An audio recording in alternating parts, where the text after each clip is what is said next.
ছাগল কাণ্ড আসলে কি অনেকে বুঝতেছেন না। বিষয়টা হলো অবৈধ ইনকাম করেছেন এমন একজন ব্যক্তির সন্তান 15 লক্ষ টাকা দামের ছাগল সে ক্রয় করার জন্য হাটে গিয়েছে। 1 লক্ষ টাকা দিয়েছে। তো এরপরে দুদক তাকে খুঁজে বেড়ানোর ফলে ওই লোক বলতেছে যে ছাগল কিনতে গেছে সে আমার সন্তান না, সে আমার ছেলে না, ইফাত আমার ছেলে না। এটাই হলো ছাগল কাণ্ড।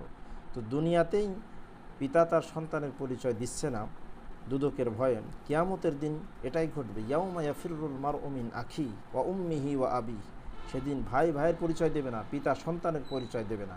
যেটা কিয়ামতে ঘটবে সেটা দুনিয়ায়ও ঘটতেছে। এজন্য অবৈধ ইনকাম করে আমরা কাদেরকে ভালো রাখার চেষ্টা করছি, আল্লাহকে বেজার করে আমরা সন্তানদেরকে খুশি করলে এটার পরিণাম হবে অত্যন্ত ভয়াবহ।